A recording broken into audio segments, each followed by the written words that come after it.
All right, hello and welcome to episode 28 of Creativity Conversations. And I have the pleasure of talking with Maureen Sager today. Maureen, thank you for being on the call.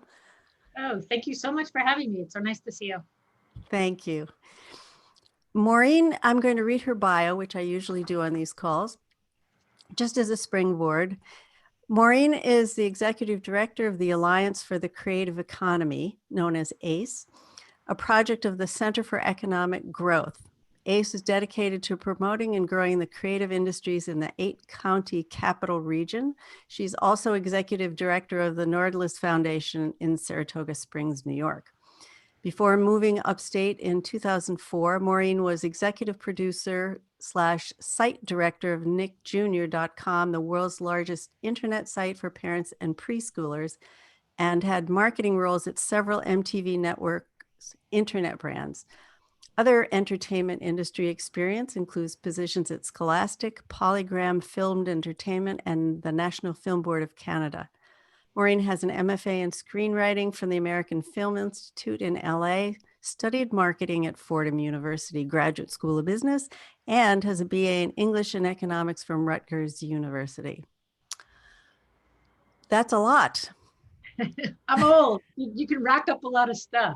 Well, you can be young and busy, and I think you're more the latter than the former. So you're a pretty well-known personality in the Capital District in New York. Let's just start out, if we can, talking a little bit about ACE and how that came to be. Sure.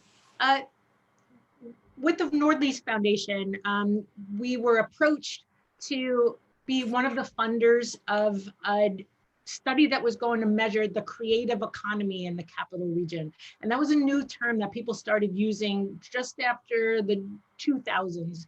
Richard Florida had written a book about the creative class, and people started measuring the creative economies in their communities. And when we did that here in the capital region, Nordlis Foundation, which I'm the executive director of, was one of the funders. And it was right in my wheelhouse because my whole entertainment industry background really made me excited to start quantifying and using data to talk about the creative industries. I really like the balance of creativity and measurement. It really moves me forward. And so when we found out that the creative economy in the capital region accounted for, it's the 4th largest employment sector, we were blown away, because that changed it from being something that is just nice to have, the arts, and people are always like, pat, pat, pat, nice to have you, and, have park you to the side of an economic conversation. It really moved the creative people and the creative class into the center of economic development conversations. So that's how ACE was started. We started meeting each other and moving around the capital region. A lot of us had never met each other. We just knew our own separate little cities. This capital region works very separately. But once we all met, we thought we should do something with this data. Let's talk about it. And so we started throwing events. Our first one was at WMHT, and because Robert Altman was one of the first people that we had met and was super supportive of all the information and data.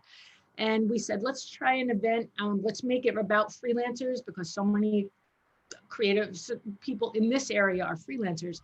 We invited them and we said, you know what? If 10 people come, that'd be great. But 150 people came and they didn't want to leave. There were people dying to talk. And then we said, well, that went so well, why don't we do it again? And then we just started doing them monthly. We were going to do them quarterly, but too many people were coming. So we just started doing them monthly all over the region in all different places, like warehouses or breweries, whatever we could think of. And so that's really what ACE was founded on, was convening people and talking about data and telling our stories. I went to a couple of those events. I remember, yeah. Yeah, before the lockdown. And I just was really struck by the energy that was present at those events. Like, people were really interested in being there and really interested in connecting. And I think in large part that has to do with you and how you put it together. I don't put them together by myself. There's a man I've worked with for years named Corey Aldrich, and he's the most gifted events person I've ever met. So every time that we started an event, we started from scratch. We didn't want it to be the same as the last one because we already did the last one. So we would go to the place where we were going to have it. We'd talk to that venue or business about what was their central idea. We thought all from scratch about how we could produce it. And Corey really threw himself into each and every one of them. And I think we've done 35, and they're all built separately each time out. But that's because the reason they came out that way is because of Corey. I can absolutely say that that he is able to make every one of them really special and distinct. Well, they are really something, and I think they really add so much value to the community, the creative community in this area. And if other people must be onto what you're doing here and wanting to replicate it. I think that it's hard to, okay, there's one thing that's a little bit different about what we do. And that's that we tried to talk about all 8 counties of the region, right? The 1 million people that are here. The way that the rest of the rest of the region is organized is by city or town or county, right? It really keeps it pretty insular. Our mandate, or the way we see ourselves, is really serving all 8 counties. So that led people to be driving 2 hours for the next event, and they were willing to do it because it was a surprise and we really threw ourselves into it. But there was that element of surprise to it, which I think was afforded us because of how big the region is.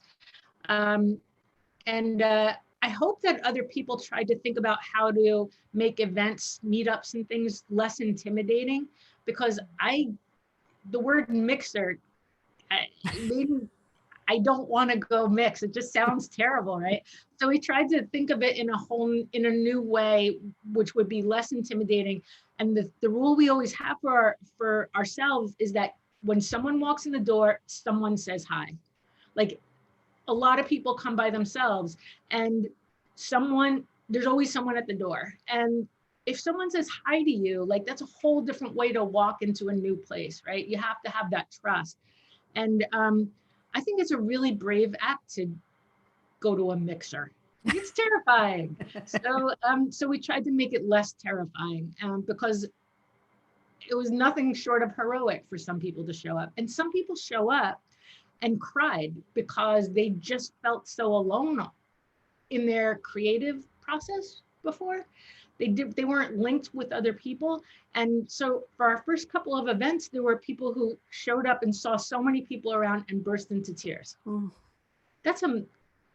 So it's just really was eye-opening as to how alone sometimes creative people feel, or freelancers, or all of that. And it felt like we were just following that little thread, like that little heart piece that people were responding to. Oh, what a gift that is. Really, just terrific. I miss doing them. Yeah. Well, hopefully we'll start up again before too long. I hope so too. Yeah. So we were talking earlier before we got on this call about economics, and part of what we do on these creativity conversations, aside from hopefully discouraging people from thinking that they're not personally creative, is to really unpack the nature of creativity and how it appears in different contexts and how different people see it. And one of the things that you were saying was that you really enjoy economics and the making business out of the creative world that's going on. Can you talk a little bit about that and what that's like for you and how you see it? Sure. If I don't find my way through, you nudge me back in. But I can tell you that my first love when I went to college was economics class. It was the first time I took a class, and everything, it made the world make sense to me. I just loved it, which sounds, maybe other people react to math like that or science, but weirdly it was economics. And I also fell in love with film at the same time, and I ended up going off to film school right after college. Um, but what always made me uncomfortable about my creative life, because I was a writer first, was it felt so amorphous. I always felt like it was too rangy, and economics always brought it back and grounded it in numbers or graphs, or grounds the world in charts or data. And I find that really comforting. The creative process of just a million alternatives is too much for me. It overwhelms me. And somehow data calms me down. And so that's what ACE is, though, right? Like I think that it's just something that creative people think they can't, that they don't, that it's numbers and economics or math are the opposite of creativity. For me, it grounds my creativity, right? It grounds those ideas and gives them space and measurement in a way. So when the ACE was just a set of numbers around creative activity that made it meaningful to others. It made it meaningful to economic development people, to city governments, to all these people who could fund it, or to funders. So the numbers help the uncreative, the people who think they're uncreative, helps them find a way into the creativity. And sometimes I wish for creative people who feel intimidated by the business side of creativity to not put a wall up against it, because to me it just helps to give it shape and size.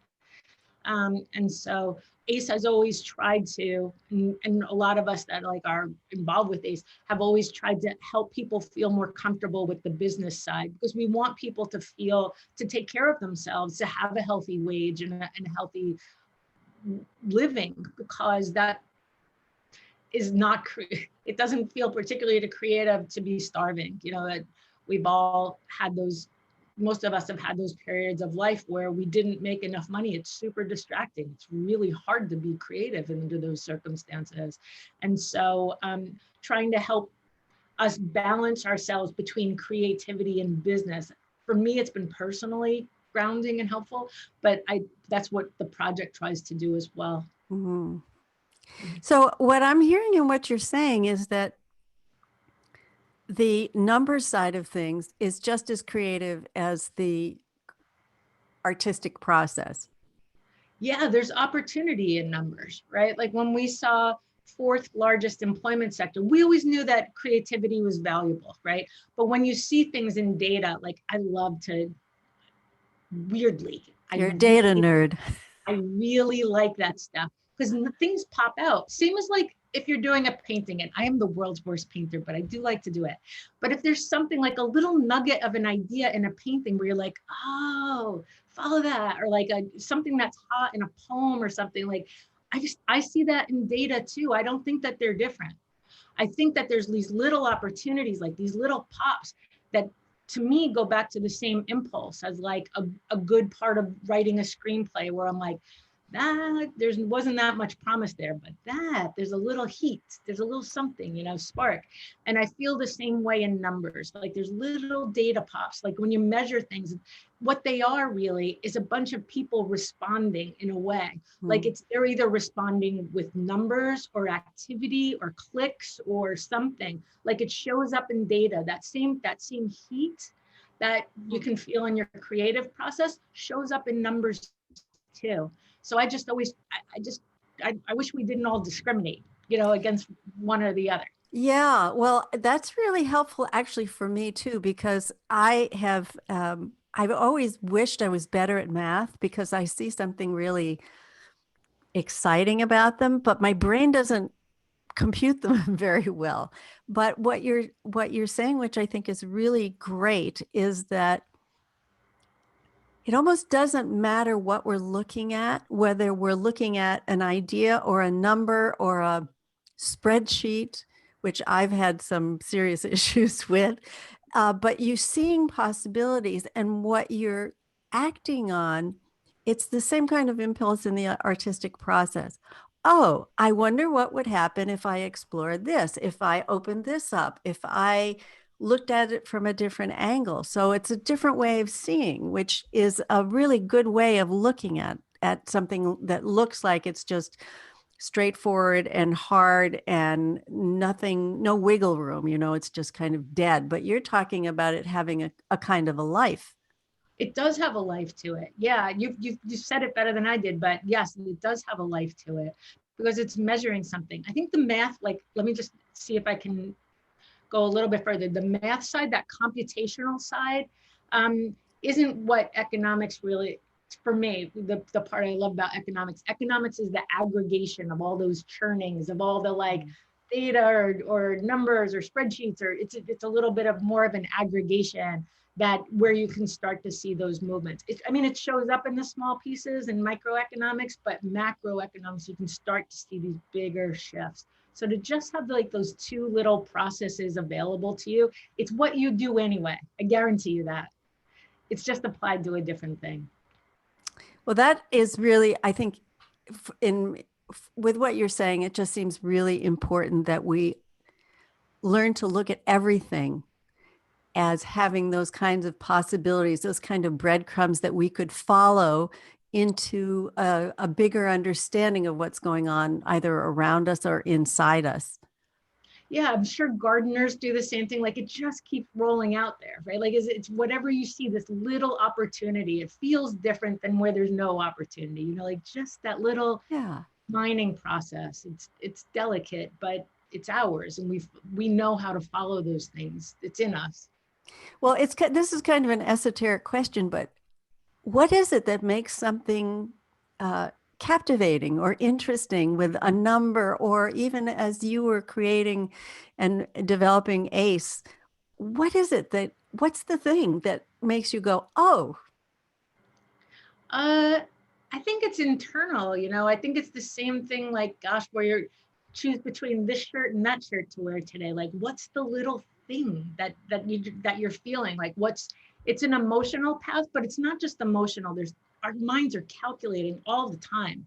And so if you, like, for me, I'm really open to the number side of things. And so they sort of meld together because like, if I'm trying to decide what to do in a business sense, like for an event, let's say, and we watched the room the whole last time of the last event. This part worked and this part didn't. Well, why didn't this part work? Did we put it in the wrong place? Did we have the wrong people? What was the setup? There's like you can watch the flow of people. That's just numbers, right? It's literal. It's not, to me, that's a number. Like there's numbers moving this way and there's numbers moving this way and something's not working right. And so I think that for me, it's a computation process of what feels right. But I think that for other people, it must be a visual process, of where they're going with it, or for others, it might be a musician, it might be audible, as to what they're following. I think that we're all maximizing something, of where we get our best and most reliable data from, which yeah. sense or what source. Yeah. So it's a feeling, right? There's something that catches us. And for some reason, it has a sense of possibility to it, right? And so Oh, yeah. if we're asking, well, what if, or how about? So I'm just making this up as I go along here, thinking about what you've been saying, but it seems like we see, hear, smell, touch, sense something. Aha, I wonder. So we ask a series of questions to whether it's a number or paint or words on a page or an idea that pops up, that we keep asking questions to open it up and open it up so we see something that we haven't seen before and that we can respond to. Yeah, like a painting or so, like you keep moving because you've done it before, but you're like, what about if I did this? And you start to calculate, is that better or worse? Does it feel good or does it feel bad? Or am I willing to move through the bad and see what comes after the bad? You know, like that. It's just that process where to me, it's a calculation, but to someone else would use a different word for it, right? As to what that process is to move through. You have to move through some bad stuff too. Sometimes it feels lousy and yet it's still right. And you don't know why that is either, you know? Right. And yet there's something that keeps you going. And that's sort of like the resilience or the gumption, you know, to go find out your idea, whether it's right or not. It kind of takes a gumption to be a creative person, you know? That's what I wanted to ask you about gumption. How do you define it? Can you get it at the store if you run out? I don't think you can get it at the store. I'm from New Jersey, so I think I came with a lot of gumption. I think that we're just a tough bunch out there, but and Brooklyn, which has some gumption too. Oh, But yeah. but I think that like in some sense, I'm not kidding about that part. Is like sometimes you just come from a place where people have chutzpah, you know, so so you just learn to push through with something because other people are pushy. And if you want to get something, you're going to have to push a little or you'll never get anything. Yeah. So, but the same thing in our own creative process, like you're going to have to have, you're going to have the energy to push through something and have, and risk, and there's risk involved. And you'd be like, you know what? I'm willing to take that risk to go do this. I'm willing to show that like Spring Street Gallery was a gallery I ran for a long time, right? And we always wanted to have, we were really receptive to having first time artists there, or people who hadn't, along with people who have exhibited a lot, but to be that place, to be that first time you hang something on a wall. It's really hard. And that's really brave too, right? Like that takes gumption.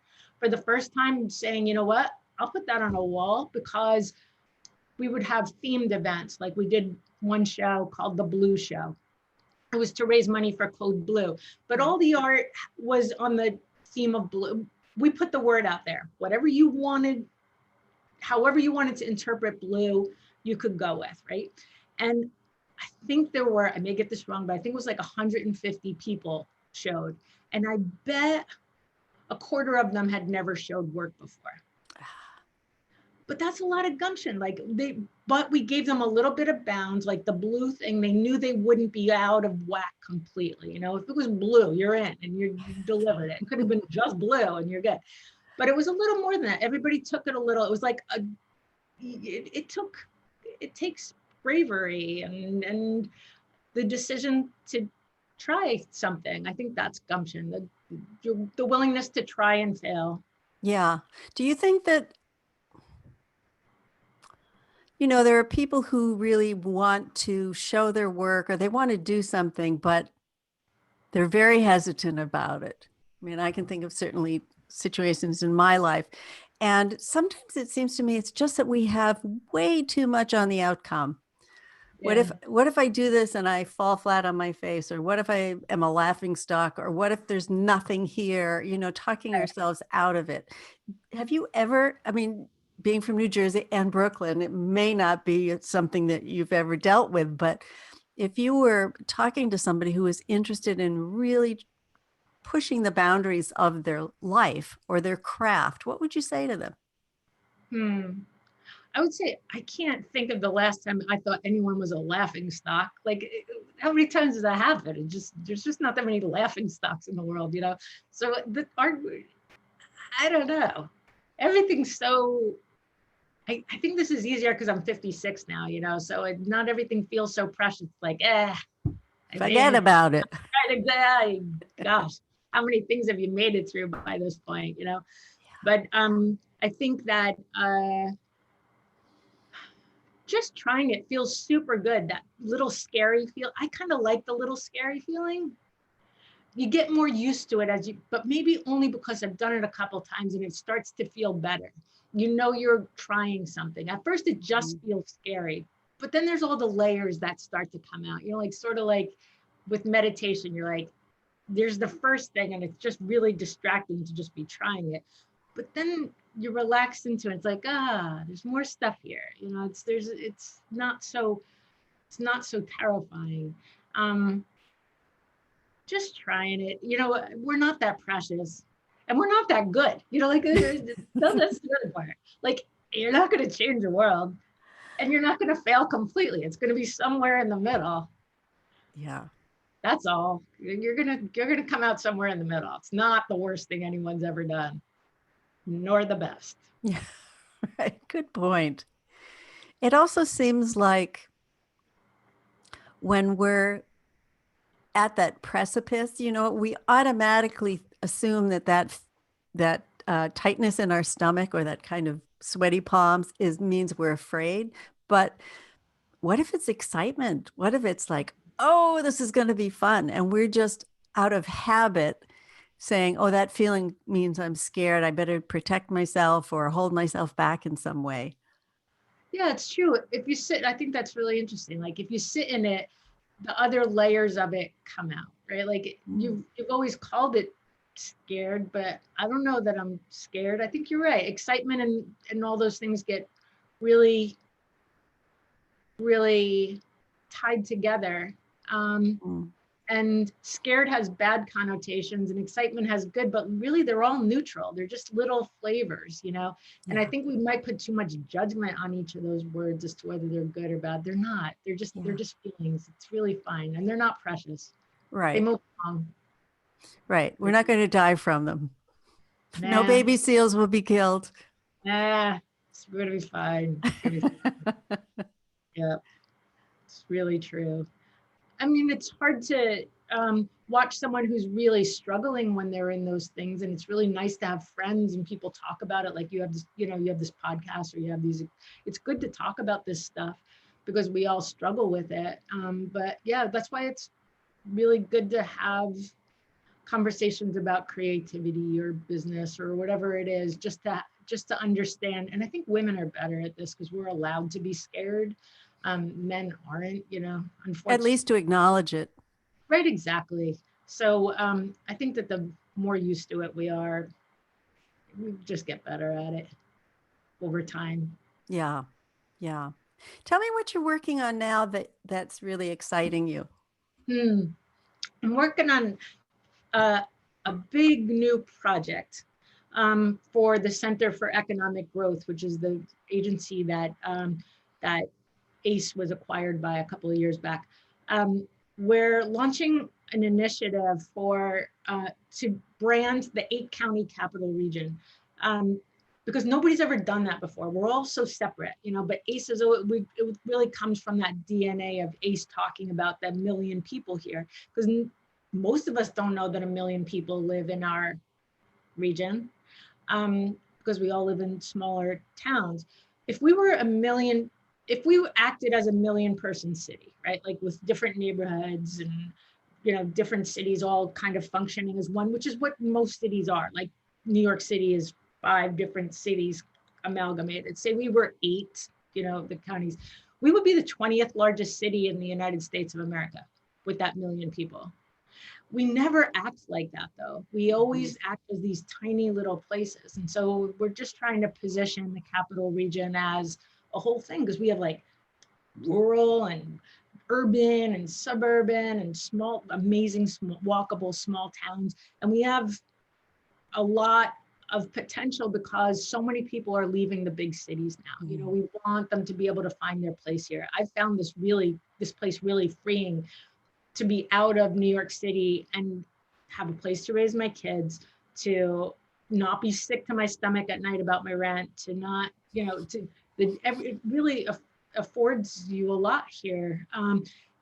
So to talk about that and position it for millennials and Gen Zs and really give them a voice in how this place goes forward, because a lot of power is still held in the hands of old people. We're not really our presidential candidates were really old.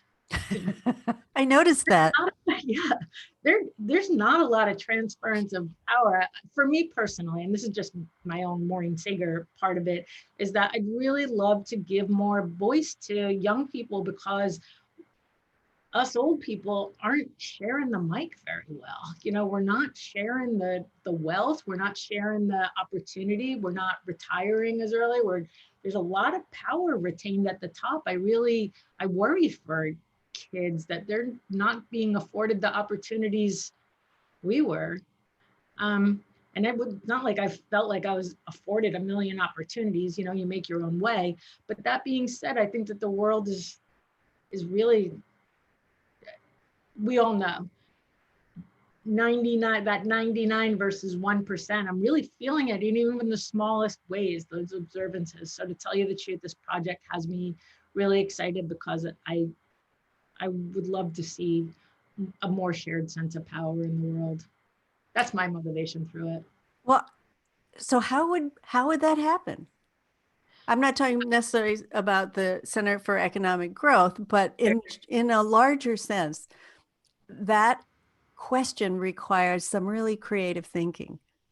It does actually, and so actually that's so interesting because I wish my partner in producing this project was here because she's 27, and so she's in that group, and we start to say with every assignment that we make, with every article that we're trying to produce, we try to say what story isn't being told about, let's say, a company. We can make it up as a very dry subject.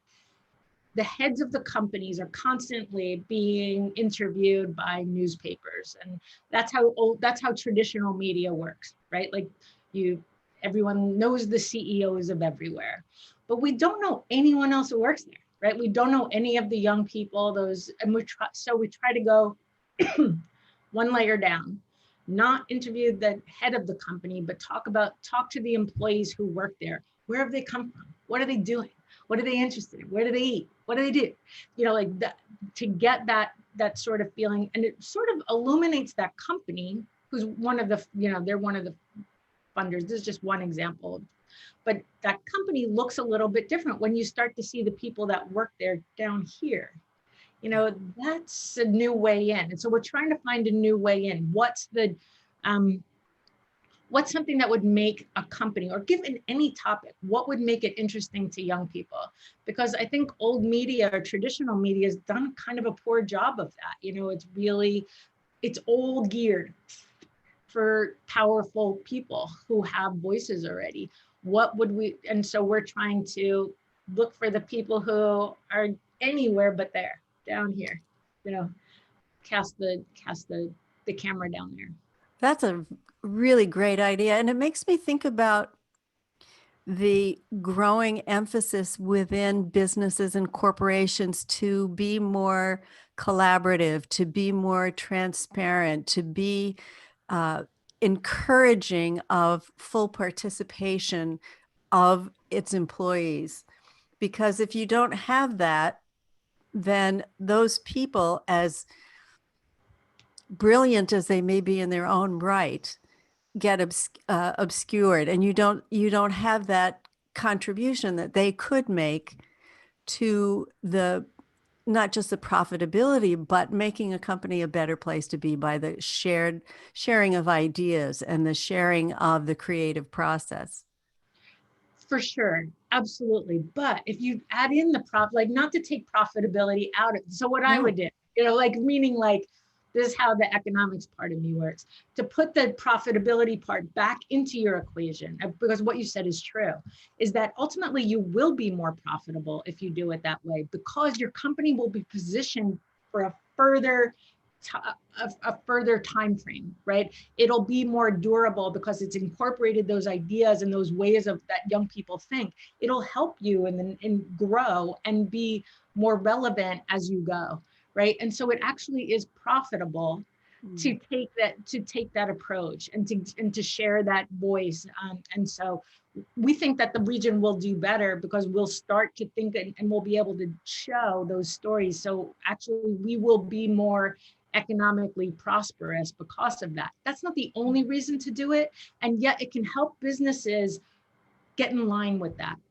They own so much of the country and so much of the economic activity to be able to give them that lifeline and say, don't just do this because it feels good.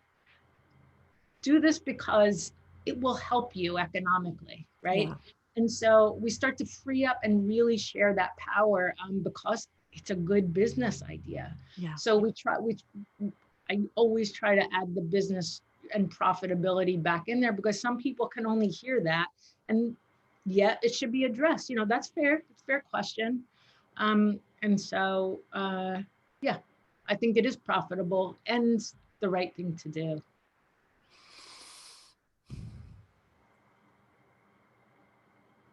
There are so, what do you think is the, what do you think happens in terms of creative thinking that's different for people under 30 or under 35 than the people who are over 35? Do you think that there's a willingness or a spirit of adventure that doesn't stay in gear for people who have been doing creative things, or what's different? What's different that we need to cultivate, do you think?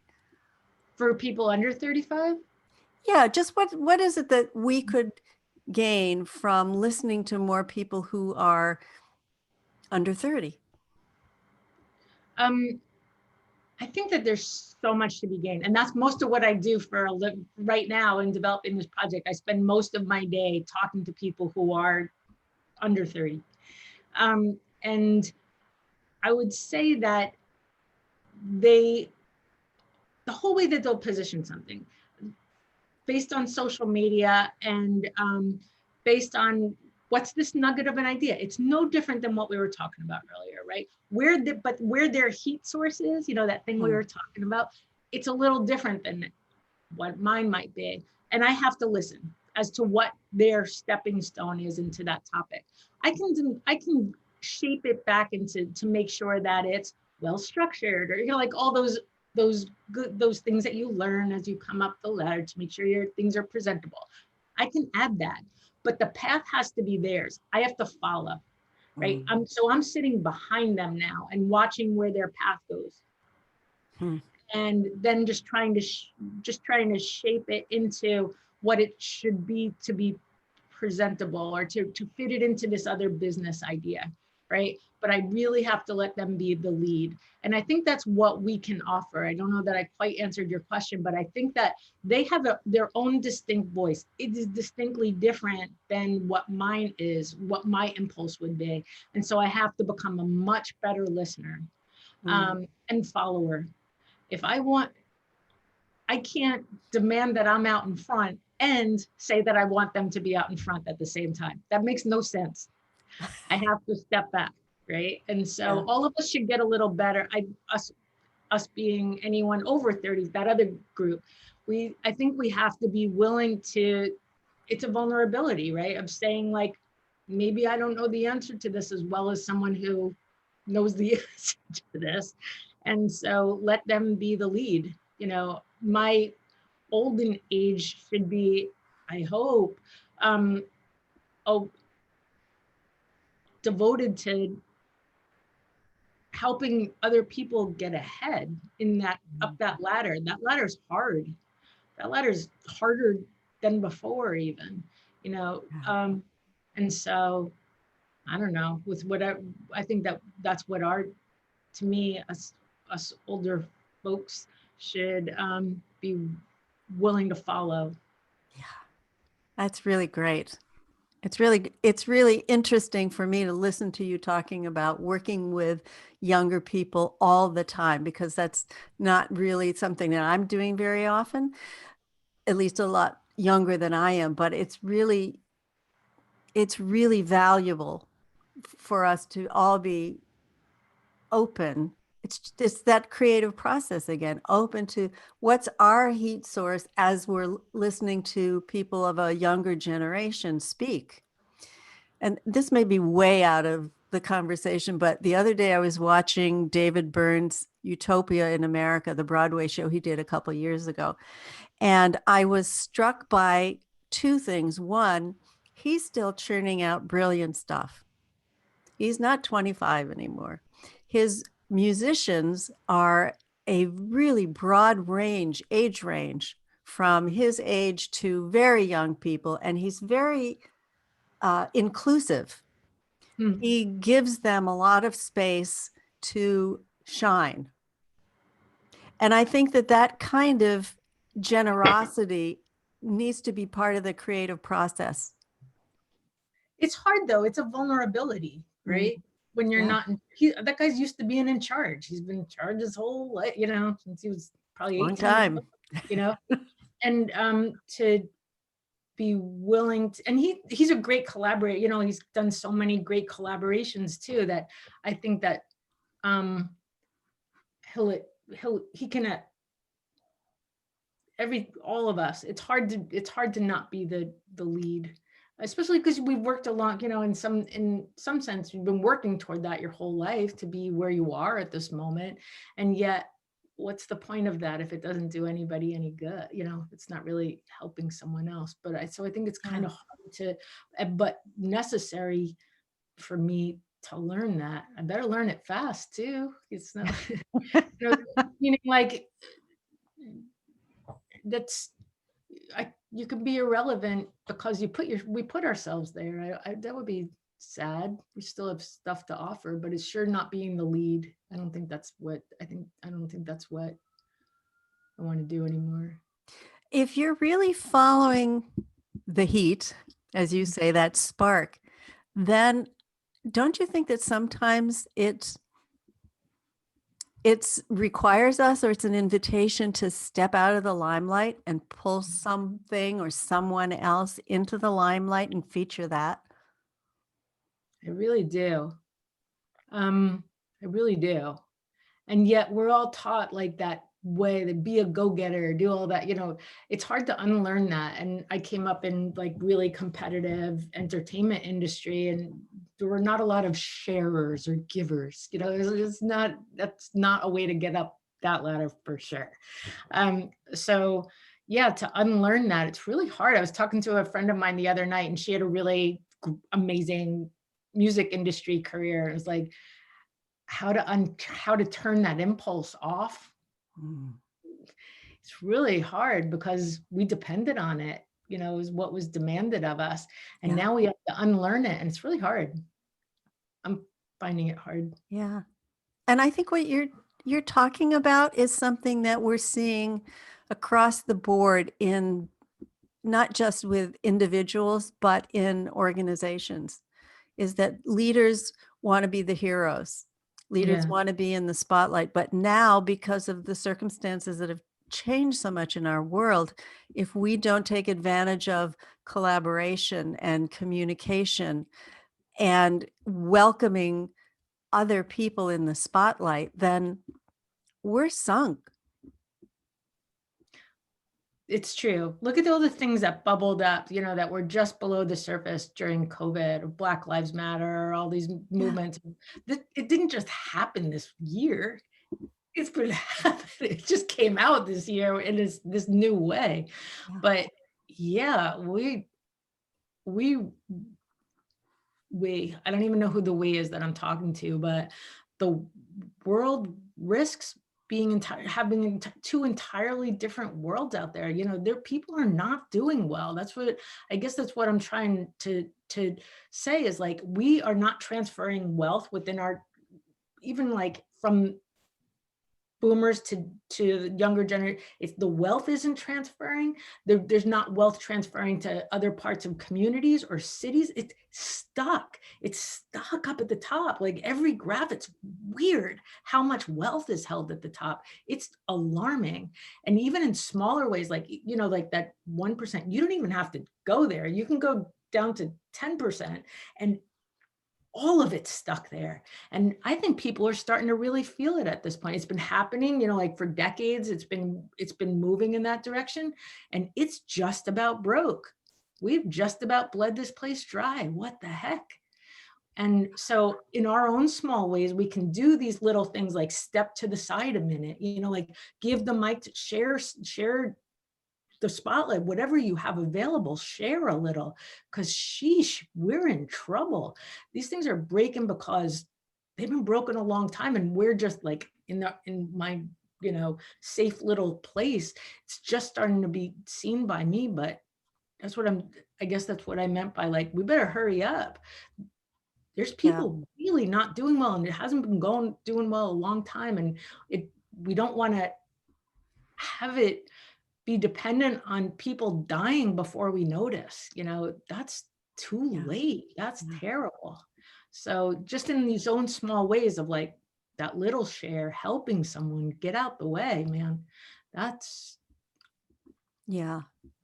Boy, scares we're me. talking about some really big issues now when you think about it. And it all requires a creative way of looking at it, a way of saying, well, what else could we do? What else is possible?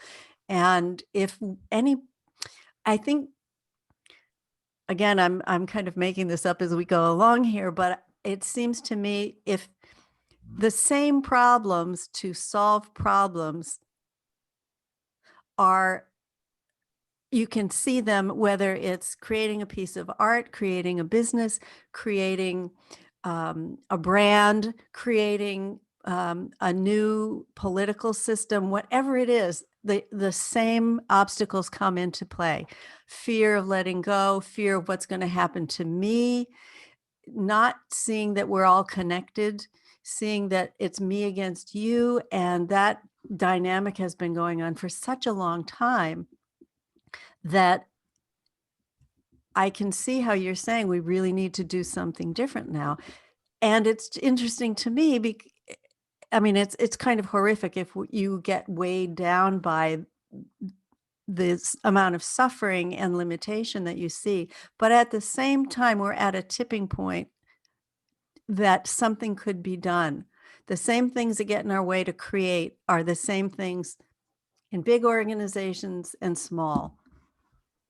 It's really true. It's not that much different than being afraid to hang your painting on the wall. Like they are kind of all that same impulse, Yeah. of fear, or they're not that different. Or else they're not for me. They all kind of feel the same. It's that thing that you kind of call fear, and yet what's all in there, that bundle of stuff. We all have our own personal bundle that's in there that keeps us from making a change or doing a difference.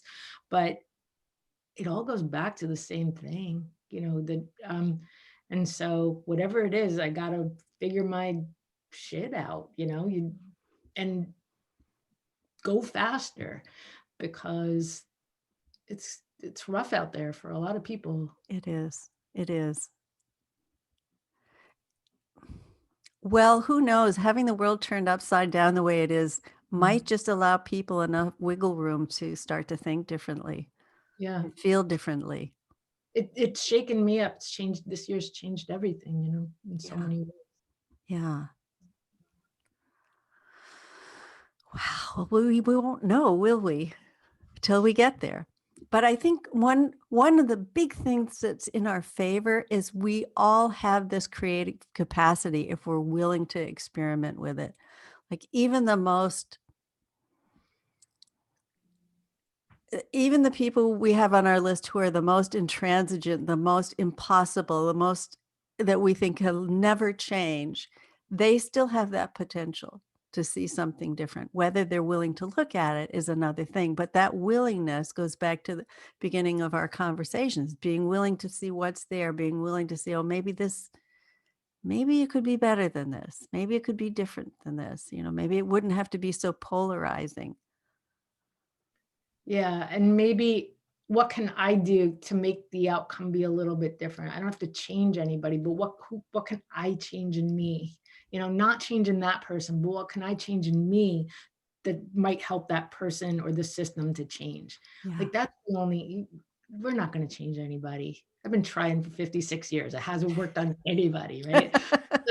So what can we do with ourselves that might make us more effective as people, not like effective and that we as leaders or something, but no, just like as a human person, how can make us more effective that way? Yeah. Forget about that other stuff for a Yeah. minute. Yeah. Wow. There's a lot of possibilities in there. There is. I hope there is. There is. It reminds me of a story that probably a lot of people have heard of, two shoe salesmen from different companies to go down to the Amazon, and one of them, well, I don't know what the medium would be these days, but calls back to his company and says, "Terrible. Nobody wears shoes here." And the other salesman calls his company and says, "This is a fabulous opportunity. Nobody wears shoes." That's great. I never heard that.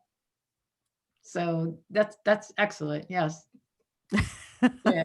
Because if we all think that we're sunk or get over, there's always that day you're going to get overwhelmed by everything that's in the news and there's too much news. Then yeah, I guess that's right. It's just the ability to see through it. It's just so much out there and trying to parse through it. Well, let me ask you a question. Something that's been really important for me these days is,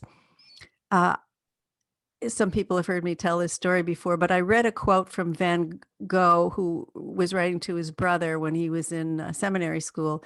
And he's writing on very cheap paper. He has no money. He's living in a garret, unheated, and he's got this cheap yellow paper. And he's describing a scene outside his window. And suddenly he draws a picture instead of using words. And he says, "It's so beautiful. I must show you how it looks." So he went beyond the words to do a visual gesture of what he was seeing. And I realized that was something that was a big motivation for me, is to pointing to beauty, not necessarily, oh, this pretty flower or this nice piece of music, but how many elements of life are worth noting, that lift our spirits, that point to something in us that's bigger than the day-to-day troubles that we have. And I'm interested in your thoughts. That is one of the ways to make a difference. Follow what it is that you see as valuable and important. Because part of what I'm hearing and what you're saying is you're spending a lot of time with younger people, younger generations, and you're seeing something in there. You're seeing some potential in there. So I'm wondering, what do you think about that? How would you respond? Just repeat the question part so that I Well, make the sure. question, I think the way I was asking it was, do you think that the way to be more human, contribute to the good, it has to do with pointing people to or acknowledging possibilities in other people, in other circumstances? The thing that makes you do what you do, the thing that makes me do what I do, what other people who are listening to the call, why they do it. Yeah. Huh. Yeah, that, it's so funny. I wonder that we've all become so weirdly socialized now, because we do so much of this. That's so odd that we can all see each other in our living rooms and home. It's super weird. And we're cut off from those things that are all of our old cues of seeing what someone, their small movements of their face, or what the delicacy of their features. That sometimes when someone shows up live and in person, I'm overwhelmed by it. Like, to just see Real someone's person. a real person, their real hair, their real stuff. Like I saw my son lives in Saratoga, and I see him about once a week. And when he walks in, I'm just so taken aback. It's just so funny because I just have so much less interaction than before. So just taking back in what a real human looks like, like I kind of forgot all the details of them. They're so beautiful, and they're so funny and scratchy, and like all the parts of all their textures. So nice. So just, but in that same way, like that, where I'm just so newly receptive to all our, a real live human. Just sort of, I wish I had that in every or the opportunity to see that in every, interaction during the day, of like, what's that opportunity here that I'm missing because I'm so busy or on my own track, of what I want to accomplish. What if I wasn't on a track all day? What if, what else is there? Because I'll get back to my track. I will get there, in the business. But I think that maybe this ties those things together, is that for this, because I don't know the answer to what's the best way to tell this story to a millennial, right? Like, I can only listen. I cannot tell them. It's not my answer. That's maybe the opportunity that I wasn't hearing before. I was so busy getting stuff done or like delivering. And now it's so weird to be saddled, that's such the wrong word, but like to be on a project where the job is to not know for a minute. I have to not, if I can't not know the answer, then I'm doing it wrong. So that's actually my job at this moment. Super weird. I love it. When I was at Nickelodeon, the target customer, you learn really, they teach you really well. The target customer isn't you, even though you're in the demo. Like, I ran this website for parents and preschoolers, and I was a parent with preschoolers, right? But you have to be super clear that that parent isn't you. Mhm. If I thought that it was like, oh, the Maureen Sager website, it would have been terrible and nobody would have used it, right? Like, actually the target customer was someone quite different than me. They didn't live in New York. They didn't have a job, where they were away from their kids all day. They were really different than me. And you have to get really fine-tuned to the fact that you're not them, or to look at someone else and assume they're you. Do you know that when sometimes you meld those ideas and you're like, everyone's me, where everyone feels this way. And if you don't do it right, then if they don't do it right, then they're not good. It's like, no, everyone's not me. Thank God. And so the right answer actually isn't my answer. The right answer, it is their answer. To be a good marketer or a good developer or editor or something, you're not editing for yourself. You're editing for someone else. And so I haven't been on anything in a long time, a project in a really long time, like maybe since Nickelodeon, where I have to be really super attuned to the fact that I'm not the target. I'm only the helper. And how does that feel? Oh, it's good. Sometimes it's really humbling. Can I tell you a funny story? Yeah. I did a photo assignment for this new project, and I'm working with super young photographers and people who and writers and all of that. And I made a photo assignment. I said, can you please take 4 photos of just a certain subject, and came back, and 3 of the photos, the people had their eyes closed. And I was like, that's those aren't 4 options. That's 1 option, but so I have to like be real. I had to be, because in my old life, I would have been like, that's not acceptable. It's like, and that's not the answer. Like, I have to talk to someone about like what an assignment actually is, because they never had a professional assignment before. It was their first professional assignment. And I had to say, the eyes have to be open. So, it sounds pretty basic, but it's hilarious in its own way, because his response was, it might be an age thing because my friends really like the photos. And I was like, no, the eyes still have to be open. So it's just sort of like, it's sort of really understanding of like, how do I say this? When do I have to be insistent that the eyes are open, and when do I not? When am I following? It's like this really delicate little path, because I want them to be successful ultimately, and yet I have to deliver a quality. I have to deliver pictures with the eyes open. So it's just sort of following this little delicate process, and so a good sense of humor helps. Because I'm learning stuff all along the way of like, oh, actually, maybe, there's it's an exaggeration about the eyeballs, but maybe this photo, my eye can't see it the way they're going to see it. I have to keep following. I don't know, I'm sure I'm beating a dead horse here, but it's super hard, Nina. It's super hard to get out the way, Yeah. And yet you're dancing with it. Trying. Yeah. Yeah. But I think that there's a larger lesson there of like getting out the way, It's not about work really. It's about the rest of life.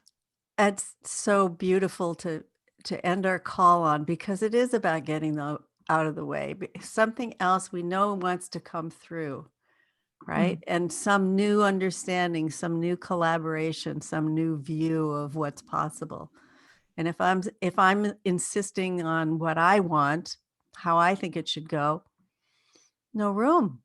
It's sort of like that with a painting. Like if you're going to fight your painting and make it come out a certain way, it's not going to be a great painting.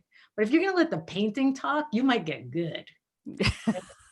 You might get real good. Right. Sort of like that, maybe. Yeah, right? I think you're right. I would agree with that. Mm. So, Maureen, it's really been such a pleasure to have you on the call. Where can people find you? Sure. Upstatecreative.org is the way to find ACE. And to find me, you can Google me.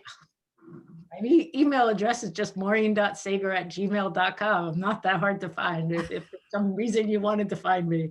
But yeah, it's really nice to talk to you. I really enjoyed it. Thank you. Thank you. I'm really glad you were able to make it. And thank you, everyone who's been on the call. And we will see you next time around. Thanks again, Maureen. Thank you.